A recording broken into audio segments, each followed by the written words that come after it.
विपदरे गोमाता कहीं रोका जाई पारुनी गोहत्या और गो चलाण। संकल्प पत्र रे गो सुरक्षा कथा भूलीगले कि नूतन सरकार। प्रतिदिन घटुछि रास्तार दुर्घटना। एथिरे जाउछि गोमातांको जीवन एवं जनसाधारण भी हेउछन्ति आहत। ओडिशा रे गोमाफिया माने सक्रिय होई पड़िछन्ति। हिंदू मानकर आराध्य गोवंश को दैनिक राज्य तथा देश बाहर को अति अमानुषिक भावे चालान करा जाउछे। अन्यपटे बुला गाईगोरुंको गुहाल पालटिछे एबे रास्ता। फलरे बढ़ुछे दुर्घटना। मनीष समेत गाईगोरु दुर्घटना अस्तरंगरे वृद्धि पाइछे। सरकार निर्वाचन संकल्प पत्र रे गो सुरक्षा घोषणा करथिले, किंतु दीर्घ मास सरकार को आसीबा परे सब किछि भूली जाइछन्ते। हाईकोर्ट को छाट परे ताजुब करिछि सरकार को असंभव निरवता।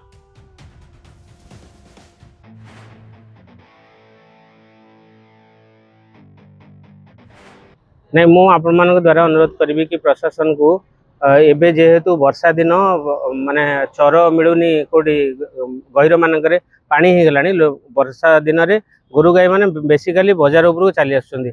आउ रास्ता घाट रे से मानकर सोइबा संध्या समय खास करके संध्या समय से जो शोई रोचंदी तो से समय बहुत दुर्घटना घटुची। आमे भी देखुछु पाखरे डाक्तरखाना अच्छी जेते एक्सीडेंट घटुची कि एबे गाई गोरु ही घटुची। तेणु से मुझे अनुरोध करुच्ची कि प्रशासन तरफ निश्चिंत भाव में आम अस्तरंग अंचल अस्तरंग ब्लॉक रे गोटे जदि गोशाला द्वारा आम किसी उपकृत हो पारू। निश्चिंत भाव में 200 कैपेसिटी थिला वाला गोटे गोशाला करा जाऊ सरकार तरफ जो रहिबार शेड और खाद्य पानी व्यवस्था थी माने सेमाने भी सुरक्षित रही पारे आ मनुष्य समाज भी सुरक्षित हो पारे। नूतन सरकार जिते भारतीय जनता पार्टी नेतृत्व में ओडिशा रे गठन है सरकार से कहले आम गो सुरक्षा आईन आणबू। जो गाई गोरु मैंने रास्ता कड़े घूरी बुलूँ से प्रयत्न नबू। से आम कैटल शेड करूँ खाद्यपेय जोगे देवु। किंतु 1.5 वर्ष अतिक्रम करगला ये शासन आम देखुचु बर्तमान ओलटा काम हो रास्ता घाट रे संध्या हेले अनेक गाई गोरु घूरी बुलूँ। या फल दुर्घटना होउची। दुर्घटना जो अकारण लोक मृत्युमुखी पड़ुंट और धन संपद नष्ट हो। सरकार को आम आह्वान करुचु से माने ए विषय प्रयत्न हो जो कथा देते ओडिशार लोक मान को गो सुरक्षा आईन आने एवं गोरु गाई मान जत्न नापी से दिगरे जत्नवान हेले निश्चिंत भाव में जनसाधारण उपकार। ओडिशा रे गोमाफिया माने सक्रिय होई पड़िछन्ति। तेबे गोमाफिया माने गोहत्या उद्देश्य रे एभली बेआईन चालान जारी रखिछन्ति। प्रशासनिक निष्क्रियता जोगु गोवंश ह्रास पाउथिबा नै अभियोग हेउछे। अपरपक्षे पुरी जिला अस्तरंग बजार रे संध्या समय गाईगोरु शोइबा द्वारा यातायात करुथिबा गाड़ी मोटर दुर्घटना रे निरीह पशु और मनुष्यर जीवन जाउछे। अनेक समय दुर्घटना रे बुला गाईगोरु दुर्घटनार हेउछन्ति शिकार।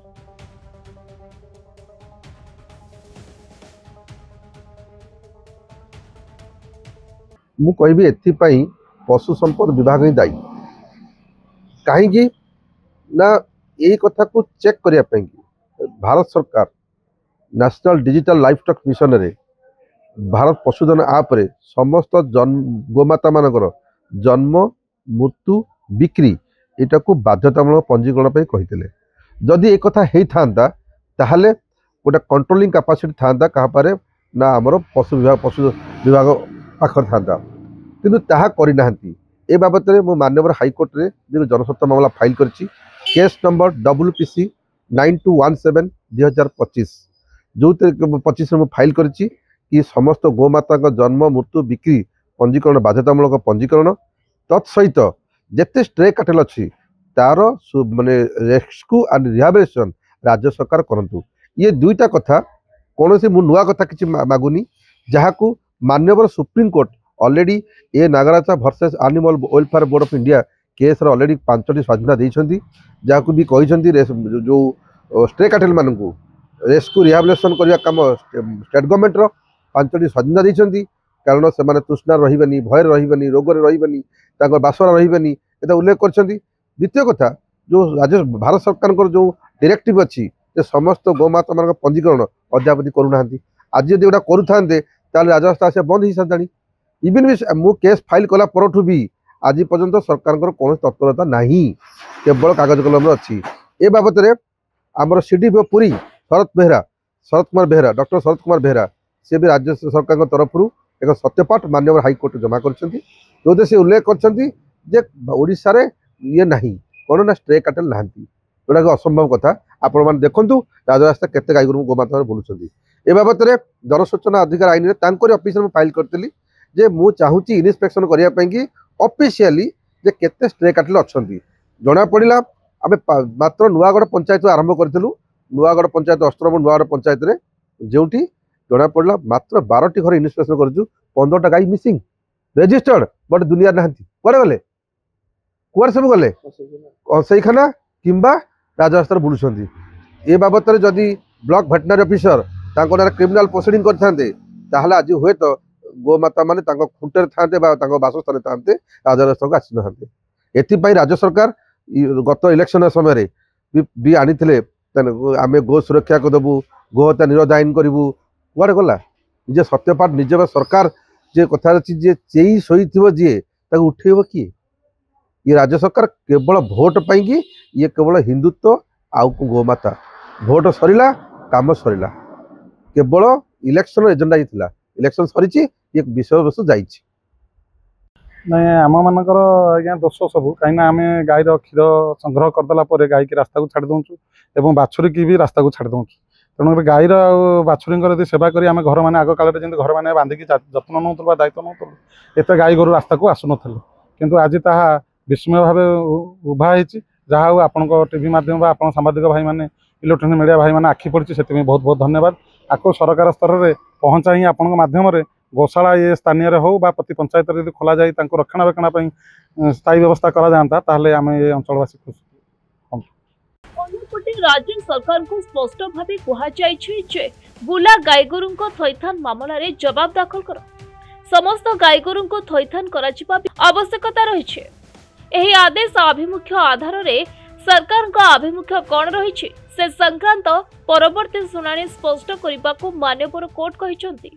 हेले यहा मध्यरे सरकार को 1 वर्ष ऊर्ध्व बीती जाइथिले भी बेधड़क भाव चली गोचरण आउ अनपटे असुरक्षित गाईगोरु बढ़ुची। पुरी जिला अस्तरंग अंचल में रास्तार शोइथिबा गाईगोरु दुर्घटना किंतु सरकार निदाविष्ट पलटिछंती।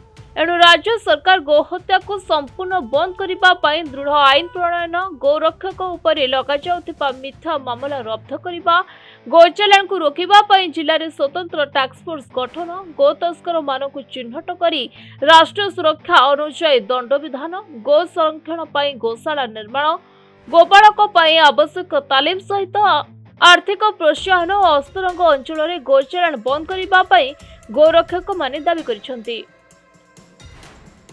तेरे अस्तरंग अंचल में गोचालाण सर्वदा बेस चर्चा रही है। एसबू कथा को अनुधान कले जदि यह अंचल में एक गोशाला व्यवस्था करा जाए तेबे समस्त समस्यार समाधान हो पारंता। खाली चालाण होउथिबा गोरु नुहंती दुर्घटना रे आहत होइथिबा गोरुमानंकु मध्य गोशाला रे सेमानंक चिकित्सा व्यवस्था करा जाय पारंता। अस्तरंगरु मानस बेहरांक रिपोर्ट प्रतिदिन टीवी।